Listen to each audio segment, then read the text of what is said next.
This might be a little bit of a hot take, but I love this movie.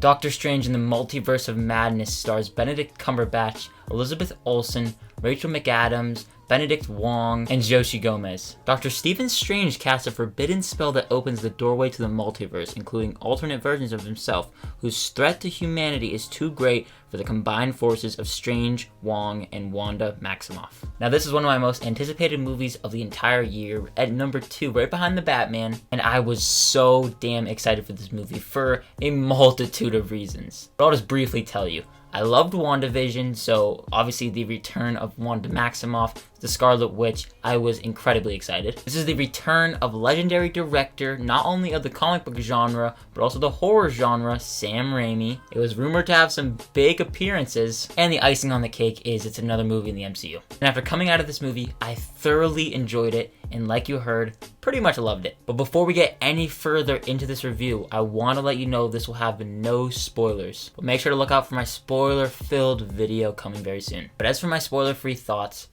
everything from top to bottom about this movie is just an absolute joy. Whether you're talking about the action sequences, which are a blast, so much fun, or the performances, which are absolutely terrific. And that's where I'll pause and say that Elizabeth Olsen, as we all kind of know, is once again magnificent as Wanda Maximoff. She proved to me that she was committed to this role in WandaVision. I mean, she was amazing in that show, so I obviously knew that she was going to be great again here. But she almost tops her performance, I might say. When comparing the two performances, WandaVision and this movie, they're very similar, obviously, because she's still grieving. After the events of WandaVision, she is a very broken person, probably even more broken than she was at the start of WandaVision, which I'm sure, as you all very well may know, she was very broken at the start of that show. But you see her just talking about the character in interviews, and you can just tell that she adores this character, and it shows on screen. I know I heard some whispers about people already starting the Oscar campaign. Go for it. There's no way in hell that she actually does get nominated, but I would love to see that. And that just goes to show you how good she is. But also a big surprise for me, and I'll tell you why it's a surprise, was Benedict Cumberbatch as Doctor Strange himself. It came as a surprise to me because I haven't necessarily loved his character up until this point. But it's in this movie that Cumberbatch's performance specifically really sold me on the character. If you've seen the trailers, you know that he has to play multiple versions of his character in this movie. As you're traveling through the multiverse, so he gets to play around with different roles and has a lot of fun. We're playing very dark character, and that very classy Doctor Strange that we know and love. And when talking about characters, I really like the addition of America Chavez. I think Joshi Gomez, I hope I'm pronouncing that right, really embodies the role. And I'm looking forward to see what they do with her for the future of the MCU. I of course want to give a big shout out to my man Wong, who is the MVP. I love that character. And lastly, Rachel McAdams, who is an actress that I've loved for a little bit now. She's actually one of my favorite actresses, and I didn't know that she was going to play such a big role as she does in this movie. Yes, she's Cumberbatch's love interest, but in Doctor Strange 1, she didn't play such a big role, but in this movie, she's very heavily present. That isn't necessarily a spoiler, but it's something that I enjoyed because I just didn't think we were going to get much of it. Now, obviously, Wong is the MVP of everything. You want to talk about a real MVP, Sam Raimi. This movie has lots of Raimi-isms. What I mean by that is that he puts his stamp on this movie, which I loved. And having his stamp put on this movie means many things. One of the biggest things is that this is a pretty gruesome movie. There have been little things here and there based on the cast and crew saying this is going to be the first MCU horror movie. And I can see why they were saying that. It has jump scares. It's pretty bloody and arguably the bloodiest thing we've gotten from the MCU. It's a movie that will just have you tense, specifically in some scenes. They definitely play into the jump scare realm with a handful of scenes here. And it has the quick zoom-ins that Raimi is kind of known for. And this is an MCU movie that feels like it was made by a creator. What I mean by that is the first act a little bit is pretty MCU, like kind of cookie cutter, what we were used to. But then as you get further into the movie,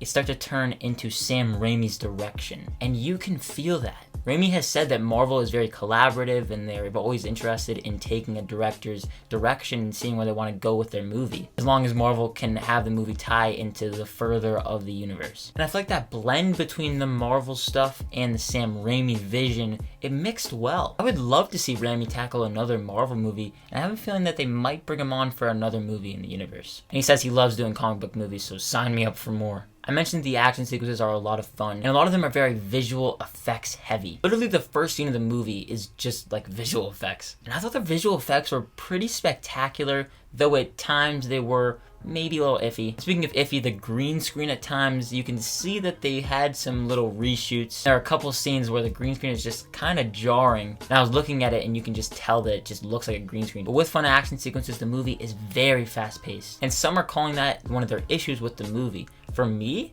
I really enjoyed it. Having a movie that's very fast paced can totally work. And in this case, I feel like it does work as long as you have time where moments feel like they can breathe, especially character moments. And here, I felt that we got that. So if there wasn't much time to breathe in between, the action sequences and the characters going through different multiverses, that probably would have been an issue with me for the movie, but I didn't think it was too bad. The score from Danny Elfman is brilliant. There's a handful of scenes where the score is just blaring and I loved it. And later in the movie, they actually tie music into kind of the story. And I thought that was a little clever way for Danny Elfman to really just show off his skills. The makeup is top tier, especially with Zombie Strange. And when I say top tier, I mean top tier. It's pretty freaky. And the last thing I really enjoyed before we get into my minor issues with the movie is I love the final act. It's just so much fun to look at and just watch and go on the ride with these people. And that's what I'm looking for in an MCU movie. A movie that's going to give you a fun time. It's going to be a joy to watch. And I definitely want to rewatch this movie pretty soon. Getting into my minor issues, the movie's a little messy. As you are traveling through different multiverses and there's a lot of characters to really develop, you can find the movie feeling a little messy. Also, with there being a lot of characters, the movie does feel maybe just a little too overstuffed. I know they went back and did some reshoots, and I'm sure they added a lot of the cameos with those reshoots. But I'm not saying the cameos are a bad thing. I'm just saying the movie might have been a little too overstuffed and it was trying to do a lot. But again, that's a very minor issue. Without discussing too much, don't be too upset with what they do with the cameos. And I will go more in depth in my spoiler-filled video, so make sure to keep your eye out for that so that I can just discuss it more. But all in all, this was a ton of fun in a movie that I unapologetically had a great time with. Raimi's direction is wonderful, and the performances are a big standout. Excellent action sequences, great pacing. There's just a lot in this movie for you to love. I totally get it if you have your issues with the movie, but for me, I came out of it having a great time, like I said. It's a Marvel movie with horror elements. What's not to love? I'm gonna give Doctor Strange in the Multiverse of Madness an A-. I'm definitely interested to rewatch this one, and I want to know what you guys thought of this movie down below. Remember, spoiler-free thoughts. But again, make sure to keep your eye out for my spoiler-filled video. Thank you so much for watching this review, and if you did enjoy it, consider giving it a like as well as subscribing and hitting that notification bell to get notified whenever new videos like this go live. As always, look forward to more videos coming soon. My name is Ben, people call me Meter, and I'll see you guys in the next one.